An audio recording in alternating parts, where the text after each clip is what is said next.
90s காலகட்டத்திலிருந்து இப்போ வரைக்கும் கனவு கன்னியாக திகழ்பவங்க தான் ஆக்ட்ரஸ் சிம்ரன் அவர்கள். ஏகப்பட்ட ரசிகர்கள் பட்டாளமே இருக்குது.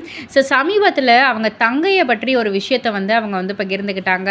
அவங்களுடைய தங்கை மோனல் எல்லாருக்குமே தெரியும். அவங்களுமே வந்து ஒரு நடிகை தான். பட் ஆனால் வந்து ஒரு சில காரணங்களாக அவங்க வந்து தற்கொலை பண்ணிக்கிட்டாங்க. எல்லாருக்குமே தெரிஞ்ச ஒரு விஷயந்தான்.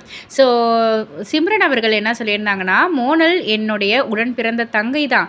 ஆனால் என் சித்தி அவளை தத்து எடுத்துக்கிட்டாங்க. நாங்கள் வந்து தத்து கொடுத்துட்டோம். டெல்லியில் தான் அவங்க வந்து இருந்தாங்க. விடுமுறை நாட்களில் தான் நான் அவளவே வந்து போய் பார்ப்பேன். சொல்லப்போனால் அங்கே தான் வந்து என்னுடைய கணவரையும் நான் வந்து சந்தித்தேன். அப்போ தான் நாங்கள் இருவருமே பழகி அதுக்கப்புறம் வந்து நாங்கள் திருமணம் செஞ்சுக்கிட்டோம் அப்படின்ற மாதிரியான ஒரு விஷயத்தை தான் வந்து அவங்க பகிர்ந்துருக்காங்க. இதை பற்றி நீங்கள் என்ன நினைக்கிறீங்க? உங்களுடைய கருத்து என்ன அப்படின்றத கீழே உள்ள கமெண்ட் பாக்ஸில் குறிப்பிட்டு சொல்லுங்கள். மறக்காமல் சேனலை சப்ஸ்கிரைப் பண்ணி பக்கத்தில் உள்ள பெல் ஐக்கானை கிளிக் பண்ணிவிடுங்க.